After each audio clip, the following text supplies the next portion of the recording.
Now, I know the word to make you upset. I know one word in particular that makes you mad. Now, I'm going to give you a fair warning before I say it. You get 3 seconds. 1, 2, 3. AI. I know it makes you mad. I know it makes you upset. And I know you're probably going to the comments already before the videos even started. You're typing how much you hate it. And I understand it. I get it. But you know who doesn't get it? Sam Altman. Yes, OpenAI, the guy who has been celebrating the Studio Ghibli trend that happened about a week or two ago. And he went on an interview recently. And, hold your pitchforks. He was asked about it. What did he think about the whole, how is this service? How is it helping, the creatives and things of that caliber? And I decided, why watch it before y'all? I want to watch it with y'all. Now, granted, of course, I'm not going to include the full thing. It's like 30 minutes long. But I'm going to bring in the bits and pieces that I think is interesting. And we're going to go over it together because I can tell you, at least from some of the headlines and some of the little excerpts that I've already, spoiled myself of a little bit. Some wild statements. Not great. Now, before we get started, let me just show you the video so you can go check it out yourself later. It was from this channel named Farhan Maya. I apologize if I said it wrong, but you can see right here, it has 307,000 views, 10K likes. I'm not going to go into the comments. No point. We already know what it's going to be like. But yeah, let's watch this. What's the response been like? Any numbers for us? I don't know if I can share an exact number, but like way more images than I thought the internet had appetite to do. Like we will cross 1 billion total images in the not distant future. I can say that. Oh man, that's a huge number. Yeah, you heard that right. Almost 1 billion images, or as we like to call it, slop, has now flooded the internet. That is a crazy thing to think about. Over 1 billion images. That's 1 billion AI slop that you have to sift through if you want to find anything made by real humans on the internet now. If you're an artist looking for a reference, guess what? You got to sift through slop. You're a musician looking for some samples. Now you got to look through slop. It's very annoying. It's very irritating. But you know what? Maybe I'm just an old head. I'm not with the times anymore. Let's hear what Sam has to say. And what's the response like? Any creative use cases that you've seen on images so far, apart from, animating yourself? Yeah, I mean, the thing that's been exciting to me is just the breadth of creative use cases. Obviously, turning yourself into anime was the one that kind of first lit up on the internet. But it's been amazing to see this sort of creative expression, people making just really new kinds of images I had never thought about before. There's obviously a lot of great commercial use cases too, where people are using this in their small business for new logos or graphic design or whatever. But really the creative spirit of people just doing things that, kinds of images that I've never seen exist before. That's been to me quite exciting. Now, of course, I don't expect Sam Altman to, talk trash about his own services, his own products. But here's the thing. I'm going to just say it's right here. You're glazing it. You're saying that there's so much creativity. There's so much, things that you never thought was even possible before. Why don't you name some of them? What's so creative about it? I'm waiting for examples. It gets old to hear all these things. It's so creative. It's making all these different things that you never thought about. I'm just blown away. Then name them. Name some of them. If they're that good, it's that great. Why can't you name any of them? Why can't you say anything that you have seen in recent time that really pushes the boundaries? I would think it's not that hard. If there was something that was really that mind-blowing, something that was that great, you can name it. You can say something, but you're not. It's kind of proving my point. It's not really that, it's not really the tool that you're trying to make it out. It's super creative, it's super amazing. It's changes, pushing the barriers beyond belief that you never even thought was possible. And I want to touch upon the other side of this, right? Which is the UI and design jobs for a second. We thought when these tools came out a year ago that, well, we're going to have, these tools do most of the work for us. But, in our own company, we have a bunch of people who are video editors. We have people who are designers. And it turns out we still need a person to run the tool because humans still need accountability, someone maintaining context. And It's almost like the manager of the tool in some senses, right? Is this how jobs are going to evolve? Have you seen something similar, or do you have a path for how jobs will evolve now that these sort of tools are here? I think it's going to be uneven and it'll be different for different kinds of jobs. There will be some jobs that totally go away where the AI just does them end to end. Mostly, I think it'll be a case of a new tool where people are just much more productive and can do work at a higher quality. Holy copium. That is the wildest, most out of touch statement that I have ever seen. Now, if you've been on this channel long enough, you've seen me cover enough AI topics to know that that is entirely false. AI is not just a tool that is being used as a tool. It's far from it. Now, granted, I can understand and agree with the sentiment of, yeah, it would be nice if AI was just used as a tool to assist somebody, but it's not used as that. It's used as a means to replace somebody, as a means to eliminate someone. The jobs that he talks about, saying that it's going to be uneven and that jobs are going to, evaporate overnight, it's a lot. It's a pretty high number. Going to be a lot of jobs that evaporate, not overnight, I don't think, but over the coming years. I think as AI gets more advanced and it gets better, because of course AI is always going to get better, doesn't get worse. So yeah, I do think that a lot of jobs are going to vanish, and I think that this idea, while it's novel to think that it's going to be used as just a tool, is far from reality. You can just clearly look around as it is now. It is not used as a means of just being a tool. It is used as a means to replace people, and it's only going to increase as time progresses. It's a very wild statement to hear. Granted, of course, I don't expect him, to be honest and say, yeah, our tools, it's really going to make people's jobs go away. I don't expect them to say that, but I expect at least a little bit more of an understanding to be like, hey, I understand that job concerns is a pretty big thing in this field. And, the honest fact is, just say you don't know. I would rather hear you just say you don't know than try to act like, oh yeah, people are going to be using this as a tool. And, humans are still going to be needed to use these tools. Yeah, something that'll be needed to use, let's say, I don't know, someone needs something done, something that would take, let's say, 10 or 15 plus people. With AI, yeah, they'll still be managed by someone, still be used as a tool, but guess what? Instead of the 10 or 15 people you had, you might have 3-4 people tops. I don't know how I feel about that, bro. So there will still be people that are in charge of, making a website look great, but the expectations of how good a website looks just go up a lot, and we all get better stuff. In fact, maybe we get more. Maybe there's more demand for that in a world like that. That I think can cut many different ways. And then there will be totally new classes of jobs that we just haven't seen before at all. Yeah. Do you have examples so far? There are some kinds of customer support where I think an AI can just do that end to end, and that'd be in the first category. I have to stop real quick. I've rewatched that one part in particular a couple times. How's that a new job? I'm gonna be real. I thought we were talking about jobs for humans, not for AI. That's a job that AI has taken over.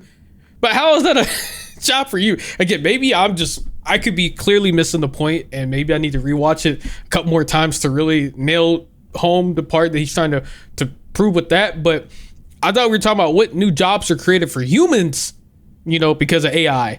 Unless he's talking about humans maintaining the AI for customer support.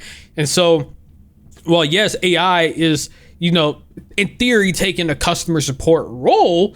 You as a human still have to maintain that AI to make sure that, I guess, it's up to snuff or something. I don't know. I just thought that was a really weird point, and I just wanted to highlight that because I was just confused. In the second, since we're on this example of graphic designers, taste still really matters. And when we went from graphic designers had to do everything with paper and pencil, or, pens and paper, or whatever you want to call it, to having computer tools, they were able to do more and do better, but we still needed a lot of good graphic design in the world. We can now have a new tool, but no doubt it's going to change the workflow of a graphic designer, and some things that some people were paid for, they won't be paid for those tasks. But that's kind of the point. That's what people are trying to say. I've seen a lot of this discussion of, AI is just like from pen and paper going to a digital tablet. And in my opinion, that is the wildest take. AI is literally you just inputting stuff and calling it a day. At least the people who are using it the most. Going from pen and paper over to a computer, you're still doing everything yourself. It still requires knowledge. It still requires you to educate yourself and actually know what you're doing. AI is just you putting in some prompts and say, hey, get this done for me. Call it a day. We're good to go. No effort on your part, no knowledge, nothing is needed from you as the end user. Again, you're just commissioning someone. It is pretty much the equivalent of you commissioning someone to make you something, and you just direct them what you want them to do. That's literally it. So the idea that, using AI prompts and putting in prompts is the equivalent of going from pen and paper to a computer is very tone deaf, because it's nowhere near the same. Makes no sense. It's actually wild, because even though you went from pen and paper to a computer, you're still doing everything yourself. Yes, you're using a program to help out, but that program is not making anything for you. You are still the one that is in the driver's seat creating everything yourself. And again, using AI is having AI make everything for you, and you are just telling it what to make for you. You don't do anything on your part other than say what to do. That's it. What it appears to me will happen is you will still need some sort of job, which is, make this website look beautiful.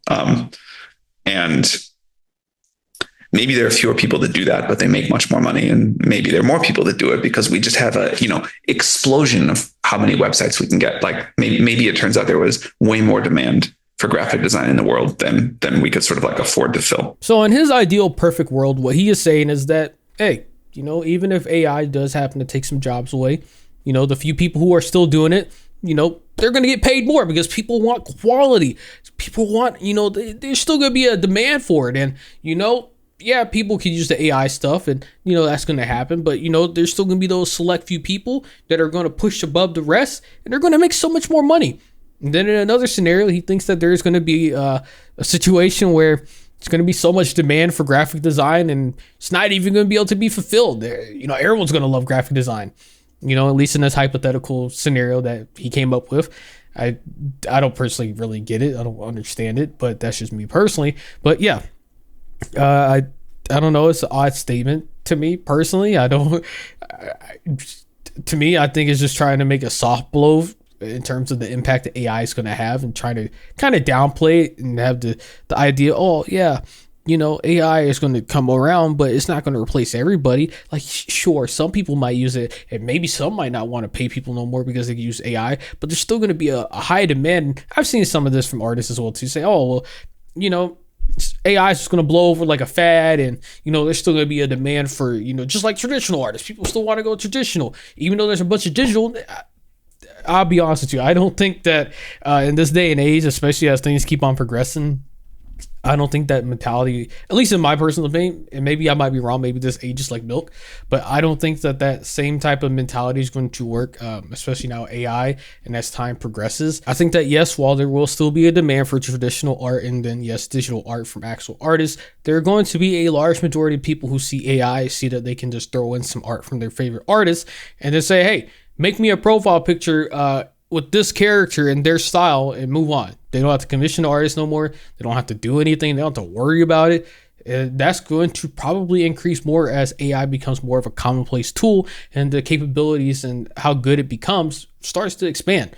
When people can just say, hey, I like that artist's work, but they either don't accept commissions or they're too expensive or they're backlog and I want this now. So they'll just download a bunch of the artist's work, go feed it to an AI machine, and just say, hey, I want a profile picture or I just want some artwork with this character in their style. And then the AI generator does it and they're happy. They never see a reason to go back to the artist. They might still, like and support their work, but they don't have a reason to actually pay for an artist, at least that one in particular, for the style because why should they? They got AI now. And that's the, honest reality, and that's what's really going to suck. I think we just don't know on that yet. And then and then in terms of like entirely new jobs, the first example we saw of that was prompt engineer. Before AI came along, there was no such thing as a prompt engineer. Not only that, it would have been hard to conceptualize that there would be such a job. There's many more, but that's the example I give is the sort of near and dear to my heart one. And it's so funny whenever some of these new jobs come in, they're always ridiculed at first, right? Like even building wrappers, and we'll come to that in a bit. But even with prompt engineer, a lot of people still don't take it seriously. Well, all you're going to do is write English. Do you have a defense for that? Do you feel there's some way to, make the people who are now going to be prompt engineers feel a little more, like they're not losing status for doing it? When I was young, I knew I wanted to go study computer programming. And the adults in my life would say, oh, that's a hobby job. These computers aren't going to go anywhere. You need to go be a doctor or a lawyer. Like you need to get a real stable job. And this is a dangerous path to go down. And I thought I understood something that they didn't. And I think I really encourage people to have their own conviction on what things are going to be like. And just because something is not a historically valuable or high status job doesn't mean it won't be in the future. This is like the way of technological progress. For people that are watching, there's a post by Sam Altman on this, which is the strength to be misunderstood. I love that blog post, by the way. So thank you so much for that. You wrote it many years ago, I think. It was very insightful when I decided to become a content creator, and it was a low status job back then. So essentially what he's saying is that, hey, prompt engineer was a job that nobody ever expected. And the people who are doing it now, or the people who are thinking about it and they're getting made fun of, they're just misunderstood right now. They're like, he's pretty saying, hey, look at about 5 to 2 years from now and see who's the one laughing. Those prompt engineers who are getting in early, they're going to be the ones that are eating good. But the thing is, how many prompt engineers do you need? You could probably have one, and I mean, I can't even believe I'm talking like this, but let's say that you got 5 prompt engineers to do the task of like actual 40 humans in a creative field. Sure, you could look at, hey, prompt engineer, the new job, man. It's going to be great. It's going to be good. But, what about those other people? What about the other 35 people who got replaced? And now you only got 5 people left. It's a lot of jobs that are going to be gone. And eventually, as AI becomes more and more efficient, I mean, you got AI already that makes prompts for you. You don't even have to put any creative input into that. You got AI that's feeding AI into itself to help you use AI. I don't know how more redundant we got to get with this, but yeah. I mean, I understand the idea that, times are changing, new jobs are going to come, and the new jobs that, do show up, people are going to laugh at it. But eventually, once the money comes and it becomes a high value or high status or high value, people are going to be changing their tune. And just like at the end, the YouTuber was saying, hey, at one point, people made fun of YouTubers. Now, granted, I think people still do make fun of YouTubers to some extent, but YouTubers as a whole didn't replace jobs. At least I didn't really see it. I guess maybe in a way it could have replaced some jobs depending on, the type of content a creator might have made, but it doesn't hold the same weight in terms of the at least try comparison that they're trying to make as into AI replacing a bunch of jobs, and in turn, I guess, makes new jobs, when they say in plural, when I don't see multiple jobs, let alone they didn't really give any examples, at least Sam didn't. So other than prompt engineer, but yeah, I'm just going to leave it here. I'm not going to go through the rest of it. No point. You already heard pretty much the main talking points. Yeah. Very interesting, at least to hear some answers. I was curious just to see what the thought process was, especially, in this today's climate and how things are changing every day pretty much. But yeah, I don't think they were good answers, but yeah, it's up to you. Let me know what you think. Anyways, you made this far into the video, consider give a like, subscribe to the channel, leave a comment what you think. Have a great day. Yeah.